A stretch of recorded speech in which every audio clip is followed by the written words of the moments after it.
Hello and Happy New Year. Welcome to the Global Band Room, the first episode of 2026. On today's podcast, we are going to be interviewing Joe Wyndham of London Band Week. Joe has become do I say a household name? But he's become a pretty popular guy at Midwest and TMEA and all the various shows that he goes to over the year.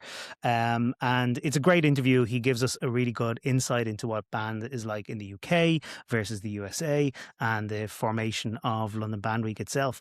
But before we head over to that interview, my co-host, John, Happy New Year to you too. How have you been? Ha- Happy New Year, Keith. How are you doing?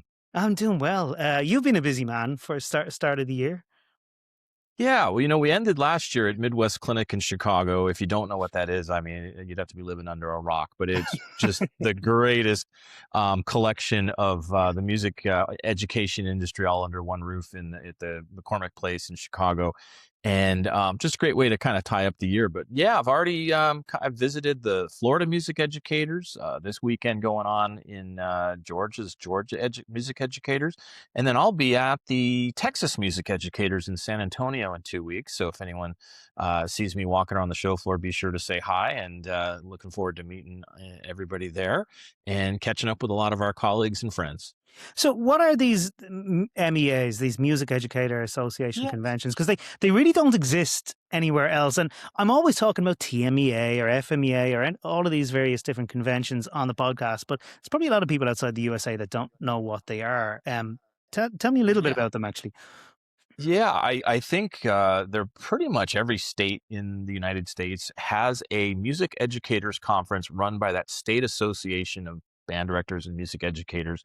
So in the case of Florida Music Educators Association, you would see a collection of um, clinics and educational events specifically for band directors. There's also tracks for students so they could come and learn, and then a whole host of performance opportunities. In a lot of cases, even some like all-state type activities where they'll have all-state band auditions and performances as well. So every state has their own, and then also generally most of them have a convention or a trade fair where the large industry brands come together, the companies that make band uniforms and instruments and drums and drumsticks.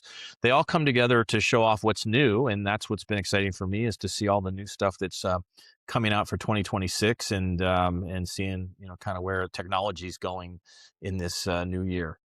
Yeah, there's a lot of international directors that say they can't get over from Midwest because of, it's very close to Christmas time. I mean, there's been a few times that I almost didn't make it home myself for Christmas.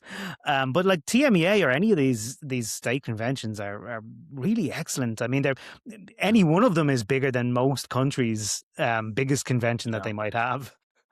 I would say if you couldn't make it to Midwest Clinic in Chicago, that Florida's a good one. It's always nice to come to Florida in January. But TMEA is got to be the largest outside, if not larger than Midwest Clinic.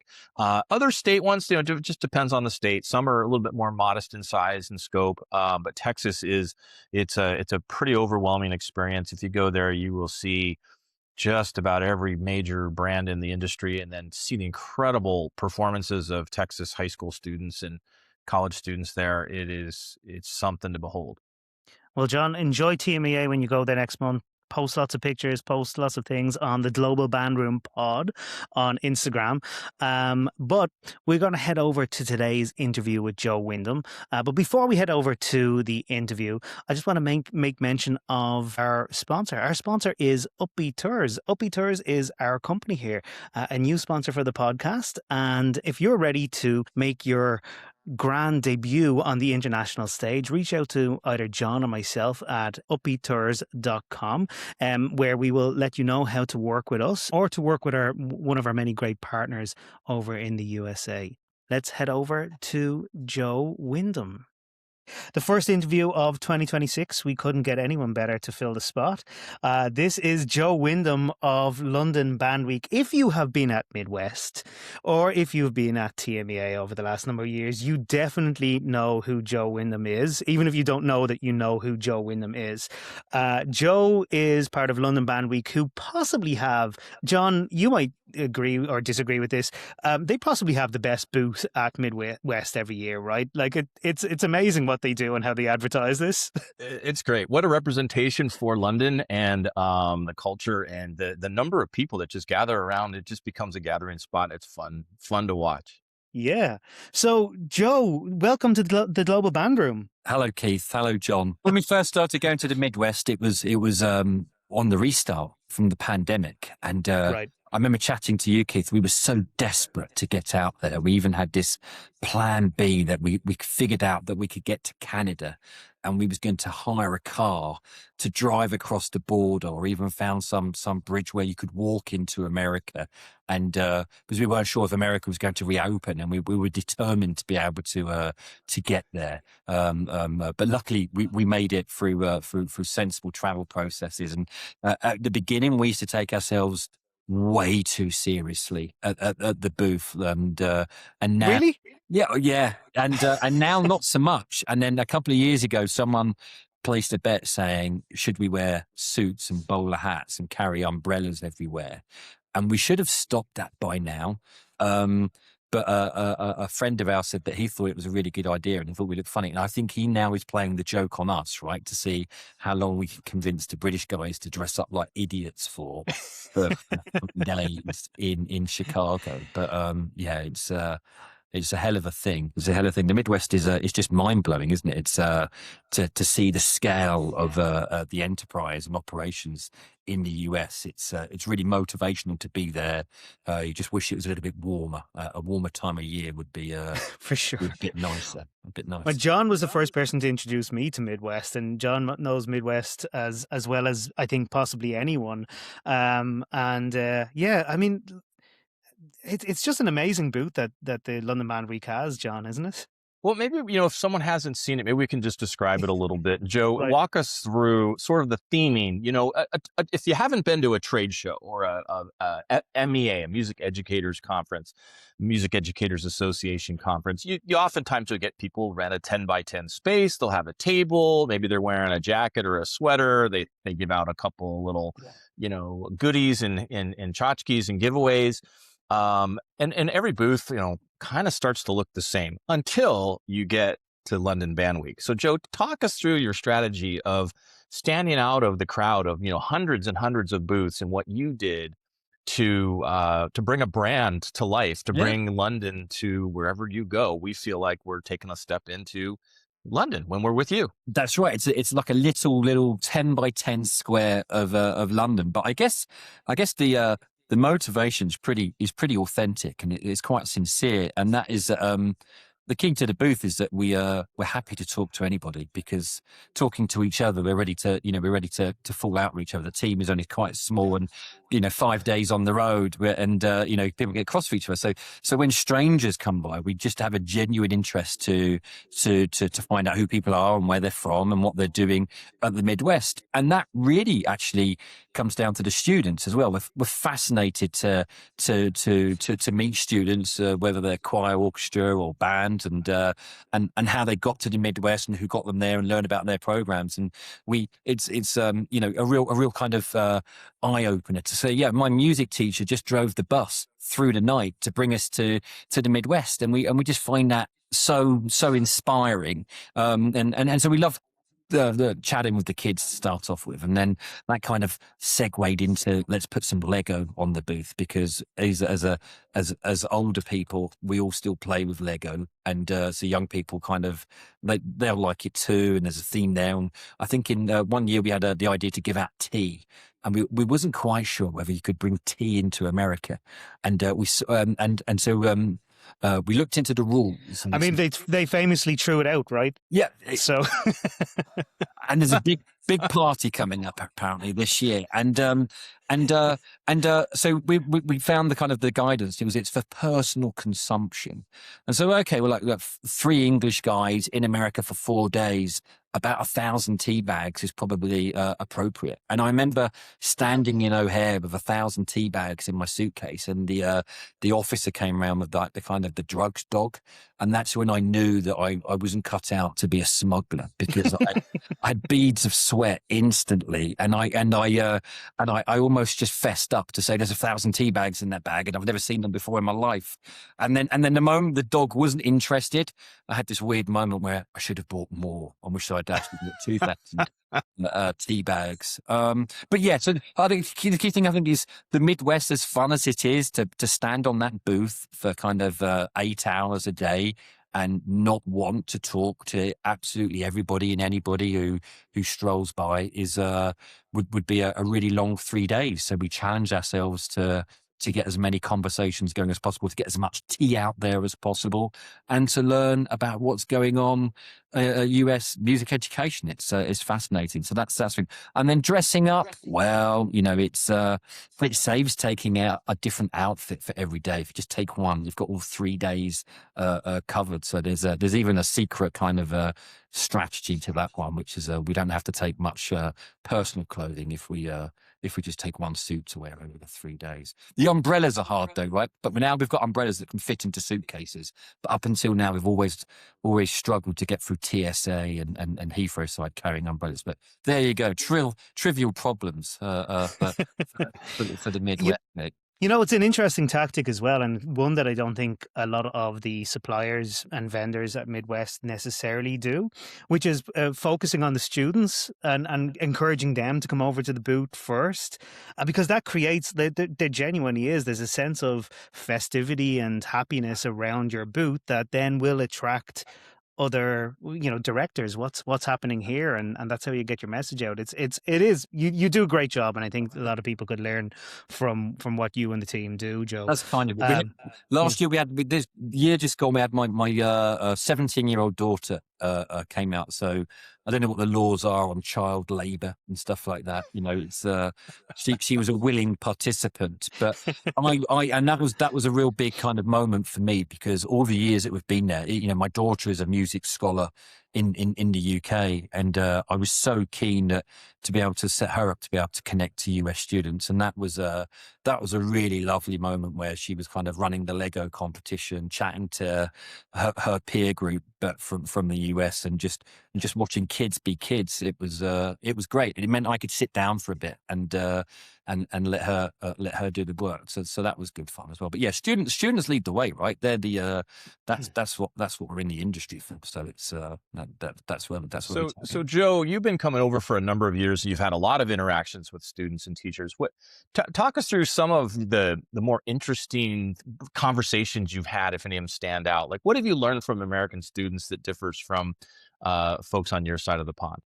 It's interesting. So I guess the main part is in the UK, in the United Kingdom side. Lots of the majority of music is done in the community ensembles and marching bands or wind bands, silver bands, brass bands, pipe bands.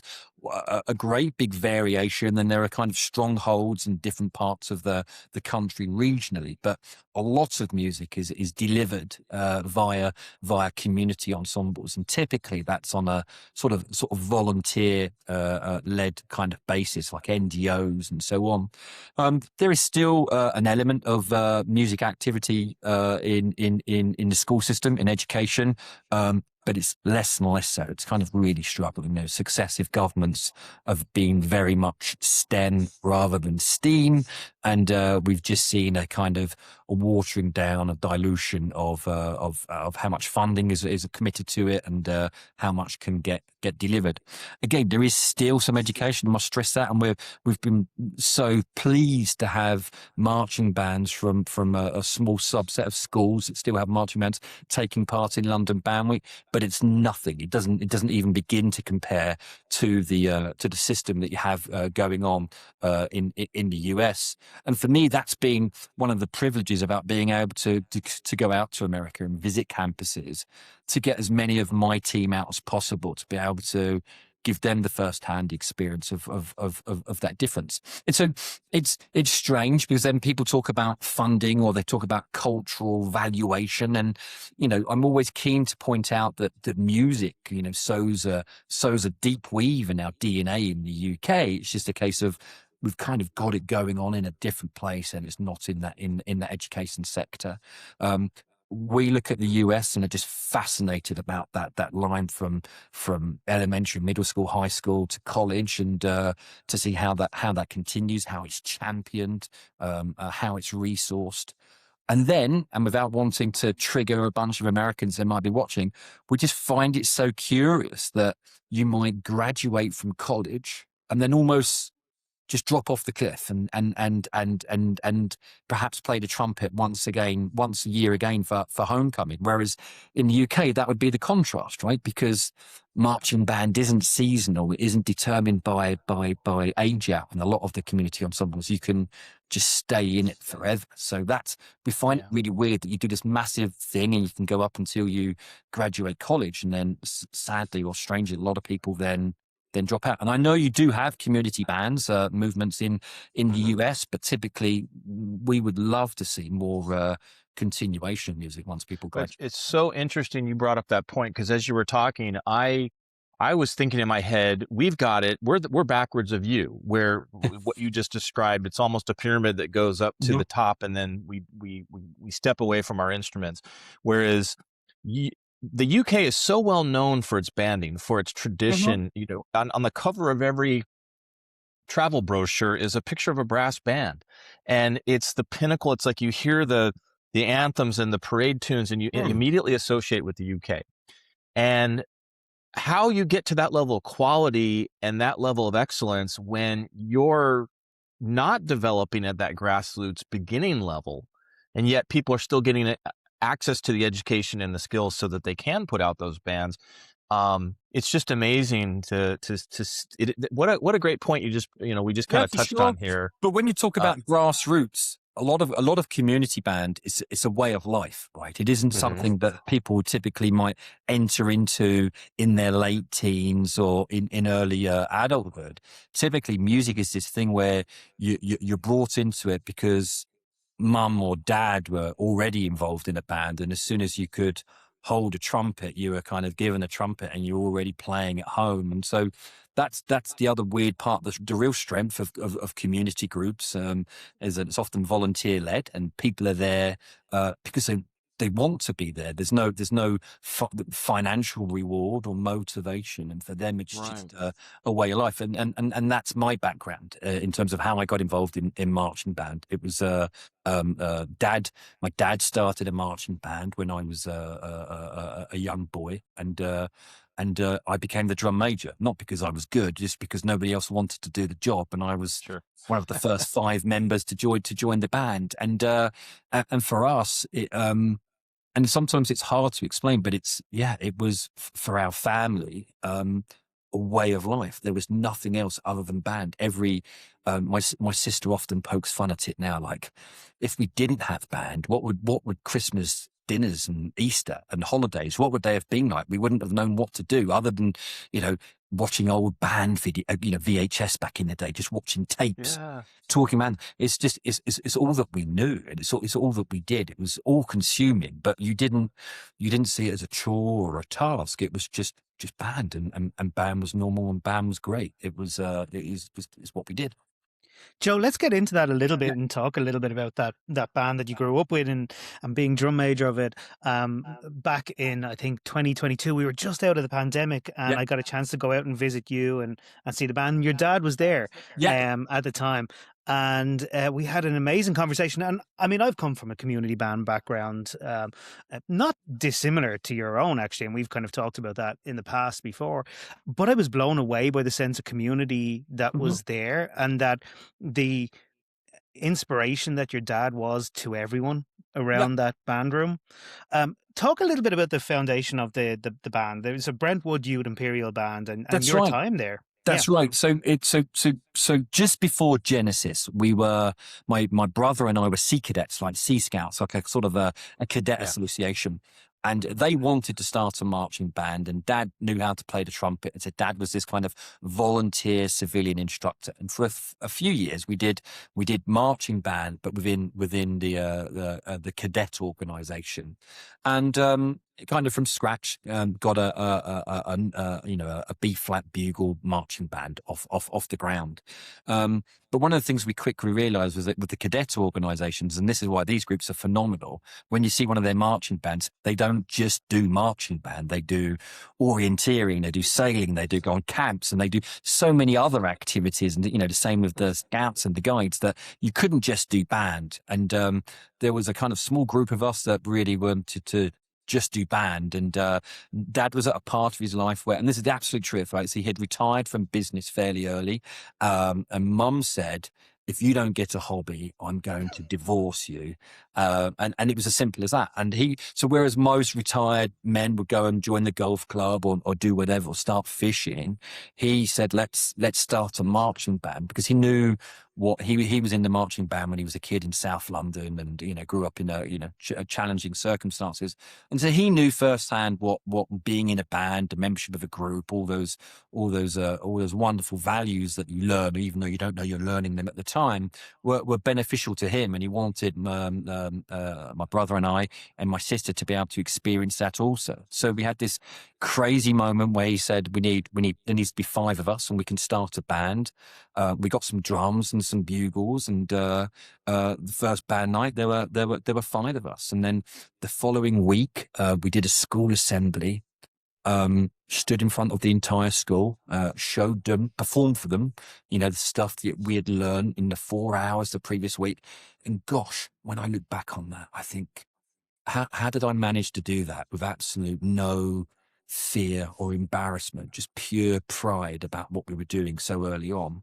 And lo and behold, the next week, 40 other kids turned up for band rehearsal.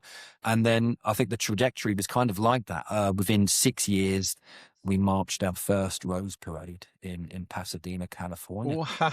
Yeah, it was That's incredible. it was a phenomenal thing, and it was part of Dad's strategy was kind of always do something new, always have something exciting on the agenda.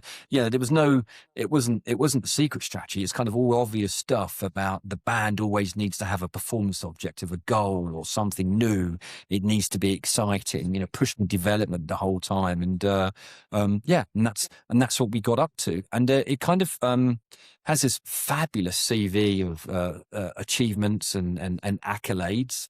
And it continues to this day. My older brother is now the band director, so he assumes responsibility of the band, a large organization of volunteers. And I think on a regular basis, and this is the bit where the Americans always get confused.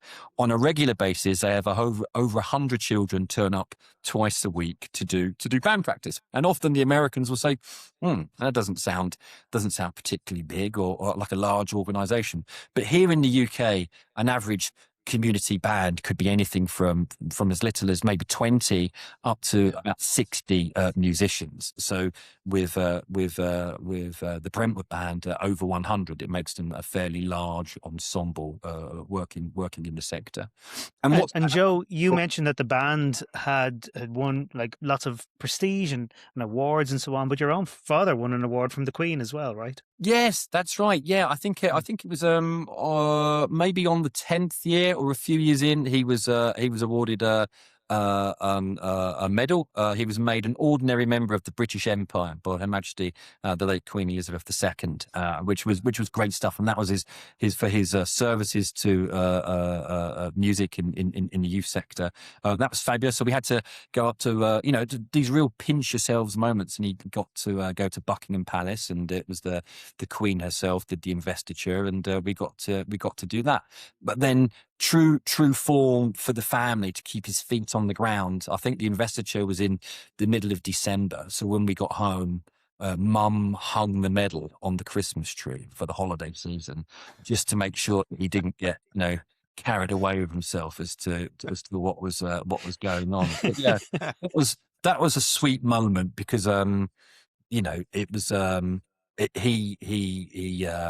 he was an entrepreneur, a self-made man his entire life. And so for him to be recognized by the state, as it were, was a really lovely moment for him, and incredibly proud of him. And I think, what did he call it? So the medal was called the MBE, And then he described that as an acronym for My Band's Efforts, was the way that he put it That's down. nice. Yeah, it was pretty cool.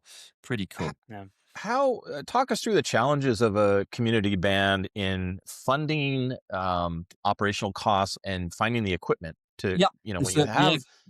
a great question. So, when we were talking about the numbers of, the number of kids that turn up and the variation, be it 20 or 100, often what the limitation is the volunteers, right? So a band is dependent upon volunteers who are willing to give their time freely on a regular basis. And anyone can volunteer, but ideally it's always a bit better if they know what they're volunteering for, and have the skill set and the talent and the commitment. So there always has to be that. If 200 kids came, we wouldn't be able to look after them properly or supervise them because we don't have the volunteers. So there's that generation of band leaders in the country today.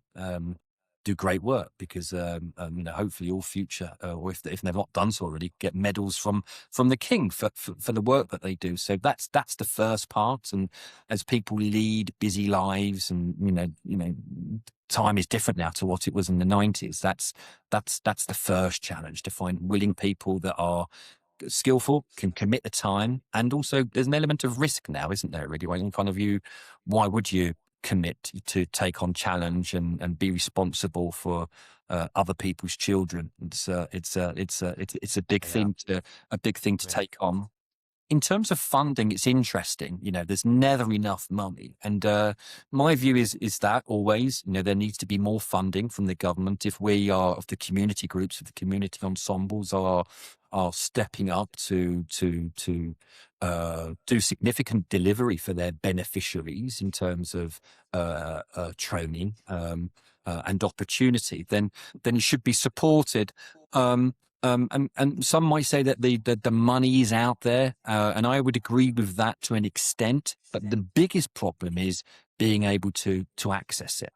And what I mean by that is, if we flip back to how a community ensemble might be lucky to have a small handful of volunteers who are turning up to literally run band, what they then really struggle is that one of those volunteers can stop teaching Johnny and his mates the trumpet to then go off and spend quite a bit of time accessing grants or funding or filling in forms, or even having the training to be able to find those grants, or the I say the language, but the kind of the grant application language is what they haven't got. And so for me, there's this tipping point where an organization is still voluntary and it's a community group and it's NGO, but there'll come that point where they reach this kind of ceiling or this barrier where, to kind of get to the next level, they need to be almost like a small corporate and have different volunteers doing different things, which aren't necessarily all about just delivering band. And I think that's the challenge that quite a few of them have. Dad would always have been, his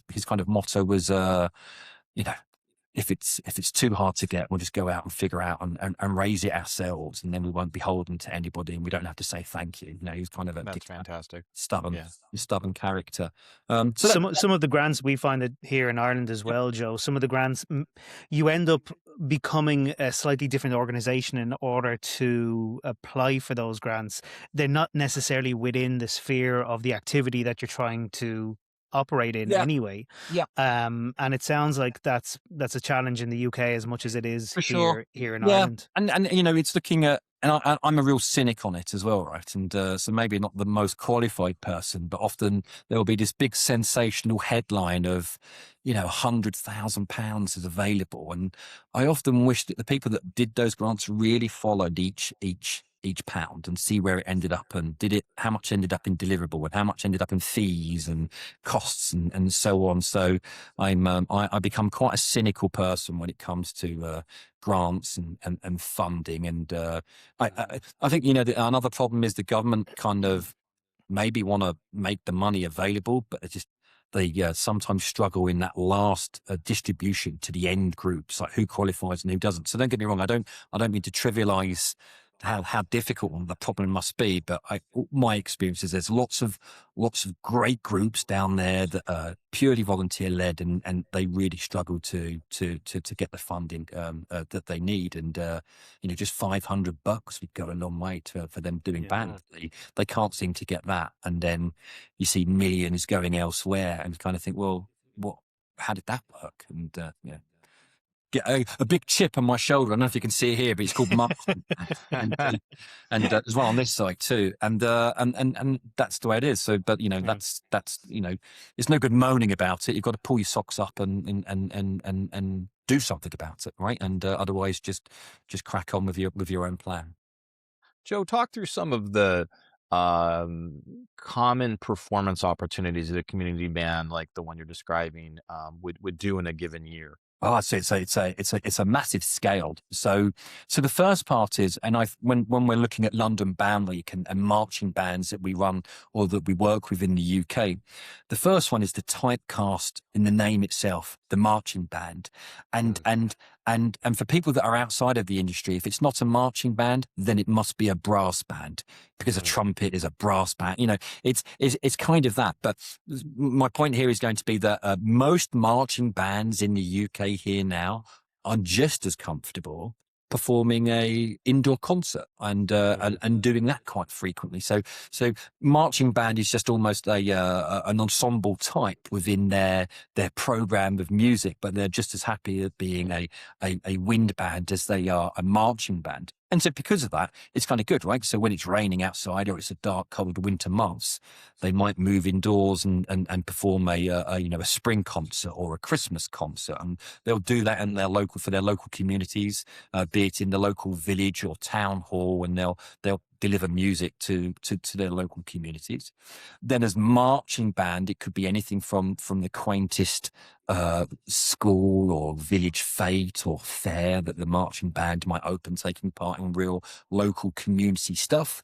Typically, lots of them, if not all of them, get involved on the Remembrance Sunday, which is the kind of Armistice Day celebration. It's very similar to Americans' Veterans Day, which is a very poignant thing. And that's when a marching band obviously comes into its into the fore, because you're leading a procession of people around the town. And then there's a small amount of competition, but that's again dwindling a little bit more and becoming more now about exhibition type performance or collaboration or just getting feedback rather than competing for titles. And then there's a whole book of world of kind of private work that might go on where people want a band for a wedding, or they're opening a restaurant and they want to do something sensational. So it's kind of weird. And then there's some state stuff also. So what was the most recent one? I think there was I think it was VE Day parade. I think it was VE Day parade in central London, and they had a community group or an associations groups do a mass youth band, and that marched through central London. So it's a real big variation.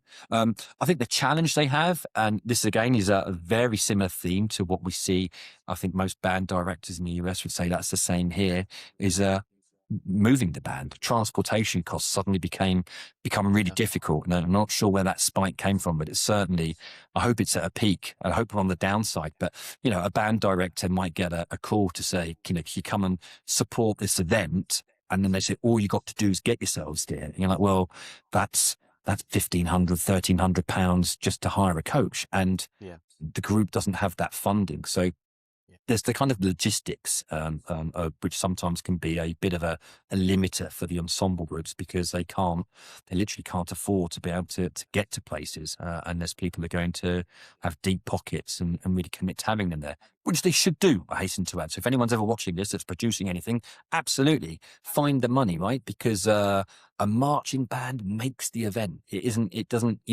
a visual thing, it's a loud thing, it's a colourful thing, and absolutely go marching band every single time. Find the money and get the band on site. That's a great point.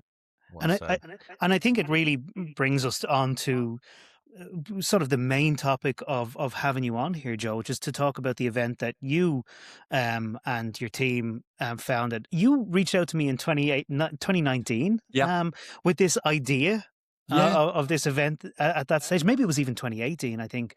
And at that stage, it was just an idea. Yeah. And since then, there's been this amazing event that has been developed in London that massive universities from the USA have gone and traveled and performed at. And it very much celebrates exactly what you're saying, that a marching band makes the event.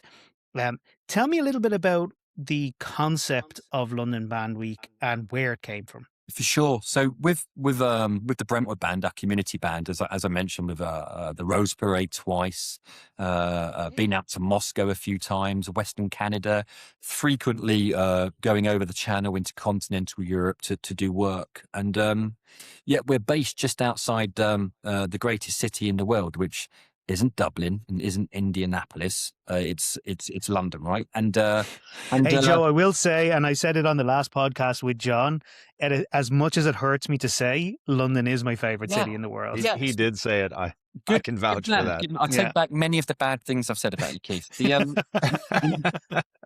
And for us, there's we're in the suburbs of the city. And there are some things to do in London for marching bands, but it's not all of them were completely perfect or completely centered around the priorities and needs of what a marching band really desires and really wants.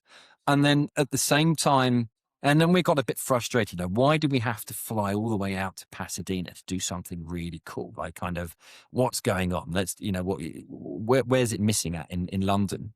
And then at the same time, we had hosted some traveling bands, and it got on like a house on fire, and it was just perfect. And realised that there's an appetite not just for us in the suburbs, but there's perhaps bands globally that would love to come to London and be able to have an opportunity to show the world the best version of themselves at an event in London, should there be one. And so I think it was actually on a all these great conversations used to happen on the band bus after a gig. So the band bus is coming back and the kids are all at one end, and then the volunteers and leaders are having this chin wag about stuff. And we started talking about the idea of having a marching band centric festival in London. But then it segues back to the volunteers, right? Who can do that, because I'm busy doing this and then and all the rest of it. And perhaps it fell to me because I was a retired drum major and didn't really do much at band at all, other than just trying to critique my dad and brother as much as possible and be helpful.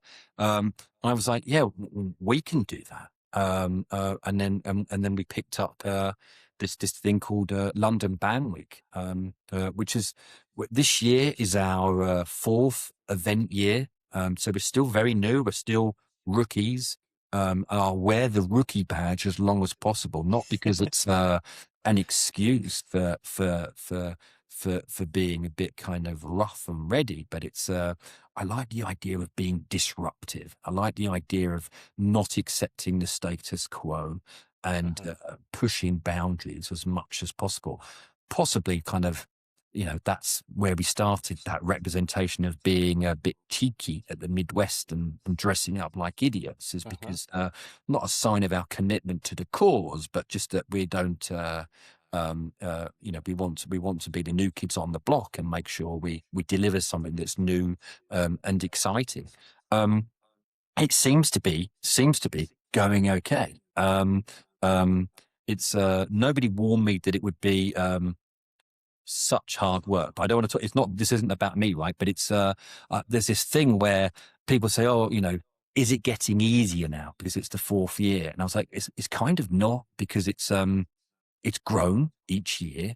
And we also take this approach where it's not eat, sleep and repeat. When we host a band, we recognize that every band's different. And I don't just mean their style of performance or their uniforms. It's their values, their culture, and therefore their objectives and what they might want to get out of their visit to London. And so we don't take anything for granted in terms of like a cookie cutter approach. And so because of that, each London Band Week has has been different, and if anything by size in terms of scale. So I think this year we're hosting just under 650 musicians from the United States. So 2 colleges and 1 high school. And what's most exciting, and this is it, this is what gives me such a thrill, is that a whole bunch of UK ensembles, and they perform together, they work together.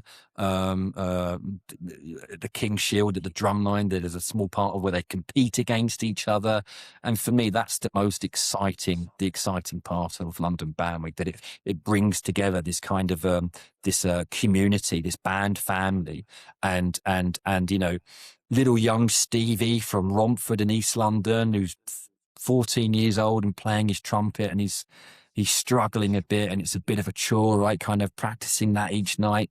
Suddenly, in this one crazy week of the year, if his band's involved, he just realizes that he's part of something that's ginormous and exciting, and it's fabulous and it's cool. And the Royal Marines get involved, and then suddenly there's this guy from New Jersey wearing a helmet with a big plume on it, and it's just fantastic, and they're gigantic. And for me, that's really cool when we put that all together. And it's the power of marching band and the strength of the band family. It's good fun.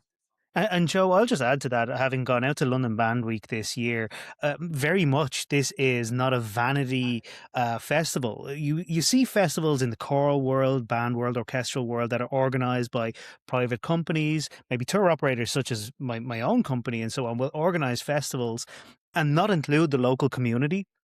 London Band Week doesn't do that. You have those students, those UK bands involved very much at the heart of everything. They perform at the Tattoo, they perform at Hampton Court Palace. And not only do you have those groups, but you also have the military groups that a lot of the American students that are coming over get to perform alongside the Royal Marines Band. I mean, that's just an amazing opportunity. Yeah. So His Majesty's Royal Marines have been a big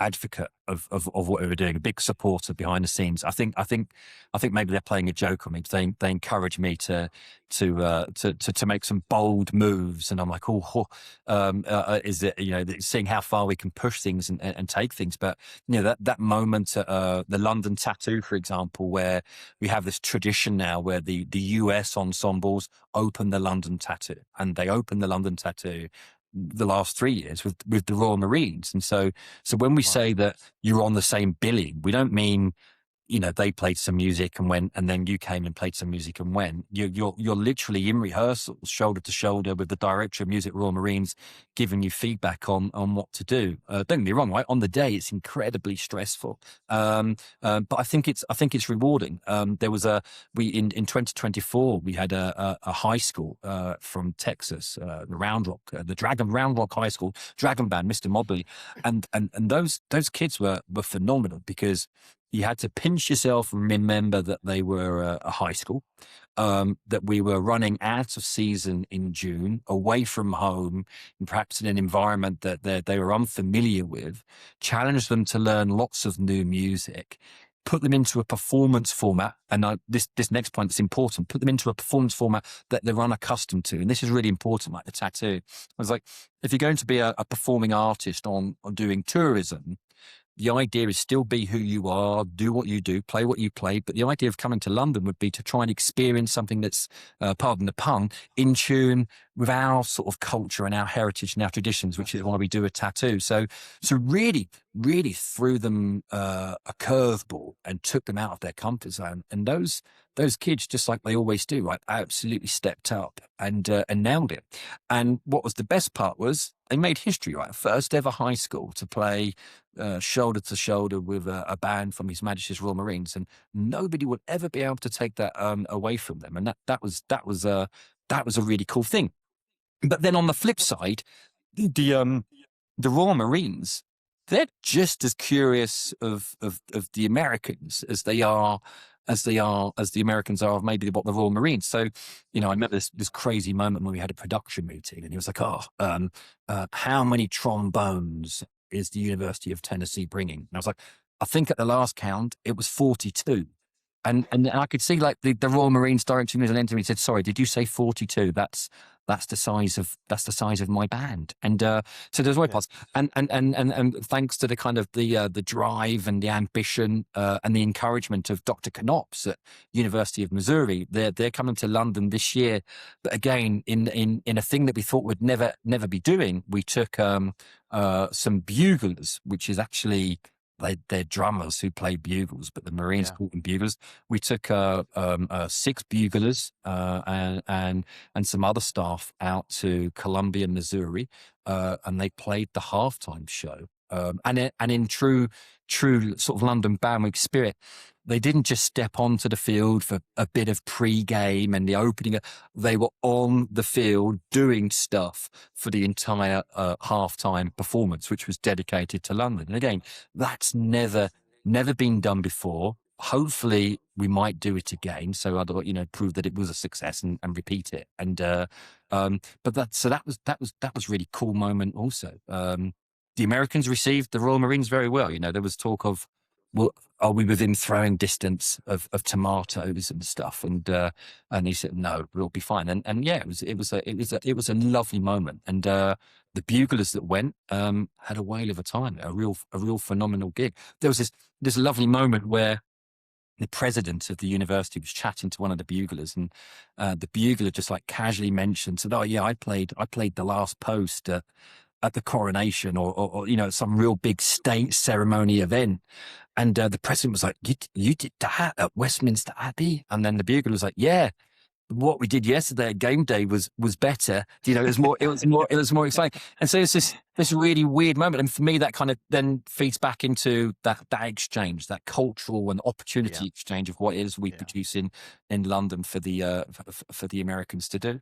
And then you have as I say, the UK ensembles taking part also. And we talked about the kind of the size thing, the average size of a band. And I often say this in the briefing notes to the US groups that are coming over is, don't for a moment underestimate any UK ensemble simply because there's 40 or 50 of them.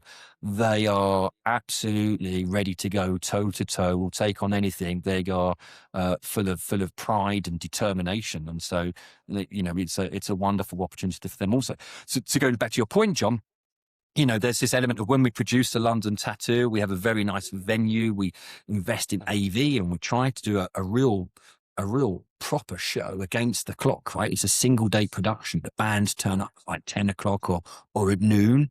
And at 7 o'clock that evening, we're doing a show. And so there's this lovely part where, a college director might say, we need 10 hours rehearsal. So I'm like, give you 30 minutes on the arena, see what you can do. And it's this kind of this really lovely moment. And then the British ensembles get their opportunity, because for them, it's a lovely, great thing to perform with an international cast, with a UK military, in a setting, an arena, which is all geared and based on them and their needs. So yeah, it's good fun. So how does a band, whether they're in the United States or around the world, how do they get invited or apply to perform at London Band Week? Yeah, it's a good question. We have so we're an invitational only event, and it all just starts with a conversation, just like that. Going again, just where we started in the Midwest, it's it all starts with a conversation, and for me, about understanding what those objectives are. So if somebody wants to go to London, let's really understand kind of what it is that you want from that tour, what you want to achieve, because we're not a we're not like a tour operator. We are who we are. It's band family, and if that doesn't match, that's okay. We can still be friends, but maybe London Band Week's not for you. So really, it starts with that mutual understanding of what it is that we do, and is that kind of deliver on what a US side program would want, and it just starts from there. I had one band contact me once, and they were saying, "Oh, do we need to send like an audition tape or like a letter of reference from our mayor?" And so I was like, "You can if you want." But going back to that bit I said about, I'm pretty sure you're pretty busy just doing music and running your band. So I don't really want anyone to feel like they've got to fill in lots. I think it's one tick box we ask people for. No forms, no videos, because we know a good band when we can see one. And then I hasten to add, and this is where I'm a real softie. For me, it isn't about size. It isn't about success and accolades and how successful or illustrious a band might be. For me, there's this real beauty in goes back to where we started back in the 90s, right? Where we were just so proud of what we're doing, and we must have made such an awful din, but we were just so happy doing it. For me, there's this element of, when I look at a band marching down the road, whether there's 400 of them or 40 of them, whether it's beautiful or a little bit not so beautiful, I kind of like the not so beautiful more, because I kind of recognize what it is it's taken for them to get there and be there, and how much commitment has been there, and what their journey may have been like. So for me, it's about looking at values and the culture of a program, to think just because maybe they're not as successful or they're in a different league or whatever it might be, doesn't mean to say they don't deserve their opportunity to take their moment in the spotlight also. I don't want London Band Week to be about it's only the best. And what I mean by the best is that really weird measure of, well, what does best mean? It means different things. Absolutely. And for me, I have this real soft spot for grassroots and kids that are being determined. I think that's great. I was a rubbish musician, so I couldn't tune anything, so I'm like, yeah, sounded okay to me. I thought they were brilliant, and that's how we roll. That's it. It's the fun. So, Joe, if a band attends London Band Week, what does the week look like? Because we've kind of vaguely talked about performances, and we've talked about a tattoo. Yeah. Some people may or may not know what a tattoo is. Yeah. What does the week look like from start to finish for a band that attends? Okay, so no cookie cutter, but the idea that we would, and everything was based on going back through our own experience of the last 30 years of what worked well for us, really a lot of work on what didn't work well for us. What could we remember that we didn't like? And we built a very long list of that to make sure that doesn't feed into our program. And when I say that, that's just not just me from the community band, but a lot of the London Band Week team come from UK military, they come from music education, and they come from the community groups. It's a real kind of broad spectrum of music experience that feeds into that. And then of course that first-hand experience of taking our own group of young people around the world. But typically it's an arrival, and we always try to at least have 1 or 2 days of acclimatization and settling in. I feel sorry for groups that maybe land on a Monday and perform on a Tuesday. And I get it, there's very busy, but I think this key thing of, we want the ensembles to be able to perform at their very best, at the best themselves. And there's some challenges, right? There's jet lag, there's travel, there's the fact that students might be sharing rooms with each other. They might have stayed up late watching the crazy 5 channels of TV that we have here in the UK, right? And there's all these things. So what I'm trying to do is, let's not have them perform when they're tired. Let's give them as best a chance as possible to just kind of settle in it and be ready. So typically at London Band Week, we've been working on a Tuesday to Monday basis. We're working to make a proper week, but at the moment we've run Tuesday to Monday. Arrive on Tuesday, just lots of sightseeing, acclimatization. Lo and behold, we've been running big groups in central London. So we're talking large ensembles of 280 plus.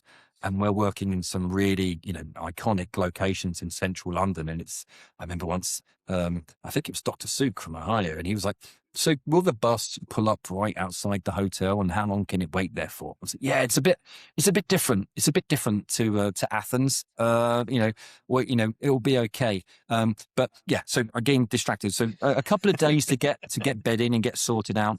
We like the bands to be able to do something called a standstill. There's lots of venues to choose from, but one that we like is over by Tower Bridge, where the band can, there's no marching involved, there's no field show. It's just them playing. And what I like about this event and this venue is that it's free for everybody to come and watch. So we often call it it's the band's gift to the citizens of London, that they can come and watch for free. You can get up real close and personal, which is kind of nice. So which is the crowd is front and center there, and it's in a beautiful spot. So as a musician, as you're performing, if you're not watching the conductor, which of course they always are, out of the corner of their eye, they'll see Tower Bridge is there, Tower of London's here, the City of London's here. And Joe, I'm going to add to this that the day that I was over there in Ohio, I was over at the Tower of London, which is across the Thames, and the Beefeaters, who are the guards that are guarding the Tower of London, very famous, they were asking me what was happening over the other side of the river. So it's an amazing event that just is heard all over the city. It was stunning. It was a stunning event. It's a beautiful moment, because typically it's anything from 24 to 18 months worth of planning. And then there's this moment where a band takes the field and it's June, which means the sun is going to be shining and it's going to be blue skies and it's going to be warm, because, the weather's always perfect in June, touch wood. And it's just this lovely, and we like it. And then it's the things that we do that nobody sees, right? So for me, it's this balance of kind of just not what you do, it's how you do it. And I think sometimes that's where marching bands get lent on too heavily by producers or event organizers. So when we look at the students have such a limited time in London, and there's so much to see and do in London, the biggest challenge we have is, what can we fit in? How much can we fit in? And what are we going to inevitably leave out? We try to pack it in. And so when we look at this standstill performance, and say maybe the performance is like an hour, the challenge that I set the London Band Week team is that student needs to deliver that 1 hour performance, but we can't wipe out their entire day or even half a day of their precious sightseeing time and cultural opportunities. So we hire a theatre that's within walking distance of the standstill site, and we bring in all the uniforms and the instruments so the kids can be sightseeing, and they almost find themselves organically, where they need to be at the right time for the call time. They go into the theatre, everything's waiting for them. They can get changed, they can get tuned up, go out to the field, do their show, and then pack away afterwards, leave their stuff behind. Our team takes care of it, and it's kind of like a in and out almost. But it's that concentration of just not what you do, but not what you do, but also how you do it is a really important balance. So that would be the first thing. But we're not limited to this one particular site. But we talk to directors and say, these are like 5 or 7 sites that you could use, and they all seem to have picked this one at Tower Bridge. Now I have to say, it's Dr. Stewart, University of Tennessee. This next point I make is that always learn, never be a closed book. Listen to what the bands are doing, and look and learn, because they're absolutely, and that's the real big honor of what I get to do. I get to work with fabulous students who are led by incredible music educators, and most of them, kind of strangely enough, know what they're talking about. And so this example would be, I remember standing there with Dr. Stewart and saying, so what happens is if the band faces here, we can get some really great photos of the band with Tower Bridge in the background. And he looked at me like he was going to pick me up and hurl me into the River Thames. And he was like, no, Joe, you've got it the wrong way round. What we do is, when my band's playing, I want them to see Tower Bridge. I want them to know that they're in London. And I was like, man, thank goodness for you. And then in you take that snippet, that obvious snippet that I was so just going to fail at the first hurdle, and then try apply that into everything that we do, which is basically student first. Think about their experience, and that's what's most important to us. So the kids would do like a standstill. Then we have a tattoo, which is again probably the biggest curveball for the American ensembles. Not so much the UK. It's bread and butter for us, but it's like arrive on site. In theory, a tattoo is a sequence of band arena shows, about like field displays, one after the other. But the trick is that I often say, think about it from the audience perspective. They don't want to see several band performances one after the other. They want to see a tattoo, which is one show. So we bookend it with a big opening sequence and a big mass bands finale. And the idea is that all the shows are so seamless and joined together with a common theme that it appears to be one show. What I like about it is that the bands, there's still an element of individual sort of unit pride on the day, but suddenly each musician finds themselves as part of a bigger cast, and they can perhaps only be, their success might be determined on the band that's in front of them or the band that's after them, and how they're all working together, especially in the mass bands finale. So, the tattoo is a unique theme to that. It takes a lot of people out of their comfort zone. I won't dress it up, right? It's a stressful day. The tendency to the property starts at 8 o'clock in the morning and finishes at 11 o'clock at night. We turn up, we have a plan, and whatever happens, the audience is turning up at around 7 p.m. So we've only got so much time to get it done. So it's really working against the clock. And I love that because that's when you see the best in people, or potentially sometimes you see the worst in people, and you get to learn a lot about everybody. But more often than not, the team just pulls together and makes it through and gets it done. I think Ohio University had a standing ovation in 2024. One of my all-time favorite moments. They played Dance to the Music, I think, and just phenomenal. There's been some great tattoo moments, and I think it's a lovely experience. We know it's stressful because on the next day everyone seems very relaxed, and everyone seems to be smiling again. So the tattoo is a challenge, but deliberately so. On the Sunday, again, I kind of think, what's London famous for? I know palaces, and I've never met him. I swap emails with him. I think his name's Kevin. He runs Arcadia High School in California, and I stumbled across their YouTube video many years ago, and they have this fabulous parade review that occurs. And here's what's cool about that. So Arcadia are going to be in Philadelphia this July, as is Romford Drum and Trumpet from East London, who have done London Bandmate. And I've been able to introduce Samantha, who runs Romford Drum and Trumpet, to Kevin, who runs Arcadia, and said that you guys are going to be in Philadelphia at the same time for some strange birthday celebration that's going on later this year. And you should hook up and do some stuff. So it was wonderful to be able to introduce them. But I also, unashamedly, I copied this parade review idea. Again, flipping back to, did the Rose Parade twice. It was kind of nice, but it was jolly long. It was perhaps a wee bit too long. And so we're like, is that marching band friendly? It's okay if you're in a motorized float, or it's okay if you're riding a horse. But if you're a marching band, that's a long slog. So it was like, well, let's do the parade, but let's make it a bit shorter. And and venue's important, and so we opted for a palace, and so we do a short parade review, a historic palace in London. The last few years, we've used Hampton Court, which was home to Henry VIII, who I believe the Americans learn about in the Tudors in education, and then we have a drum battle on the same site, which is always seems to be like the kids just really let their hair down and have an absolute blast, some real phenomenal moments on the drum battlefield. But I remember speaking to the palace historians, and they said, well, this is Tilt Yard. This is where the knights used to joust. Like, Wow. Yeah, so I was like, okay. And so when I tell the drum line, it's like, you're the modern day knights, and it's not like a drum line needs much encouragement, right, to do more drumming or make more noise. But when you tell them they're the modern day knights of their organization, they all seem to kind of get into that. And we have a king's shield.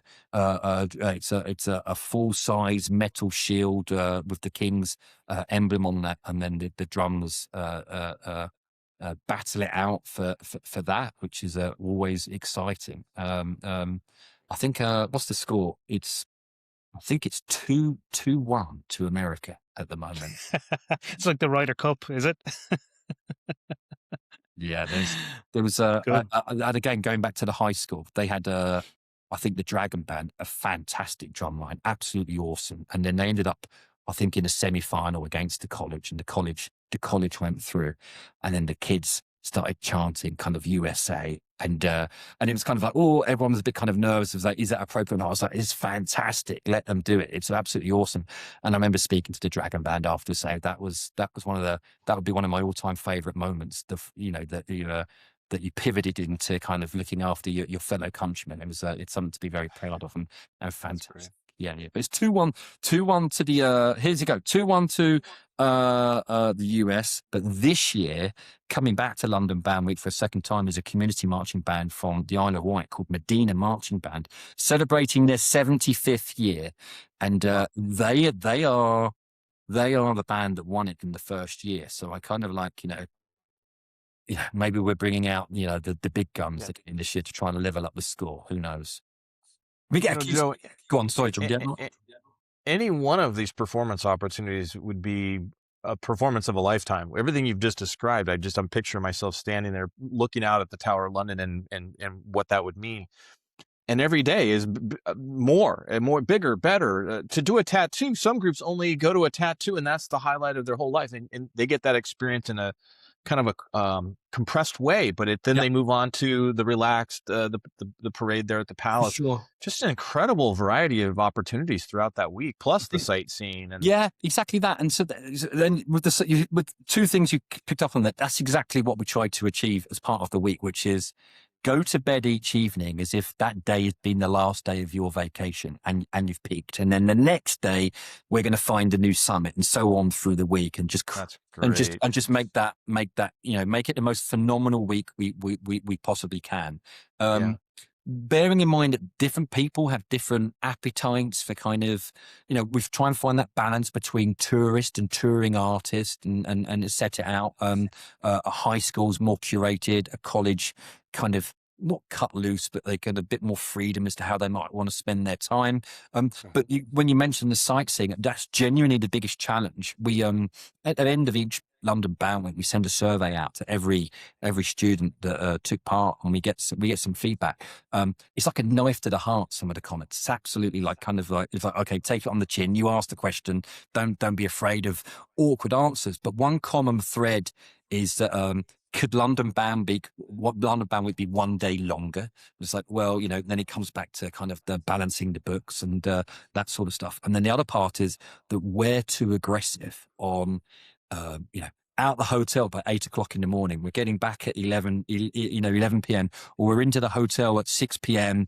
You've got 30 minutes to kind of have a shave and a shower and a change of clothes and be back out for the riverboat cruise and stuff like that. And a lot of feedback is it's too much. It's too, it's really, really, really, really busy. And I get that. So we've got to be calm.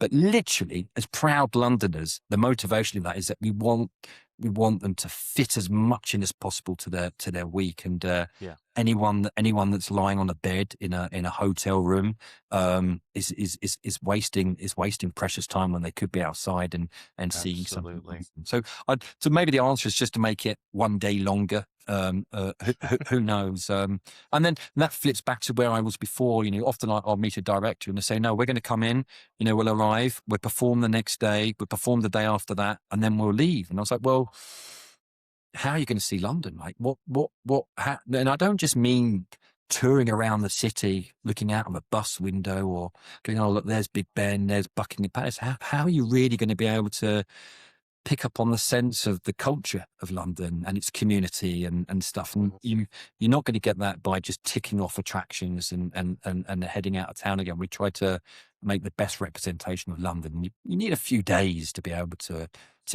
do that.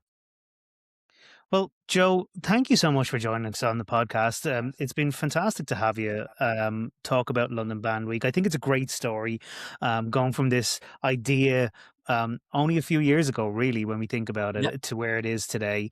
It's an amazing event. People should definitely check it out all over YouTube and Facebook. Where can they find out more about London Band Week if they need to? LondonBandWeek.com. Simple as that. LondonBandWeek.com. It's on there. And as you can tell from me, I like to talk. I could talk for hours, and we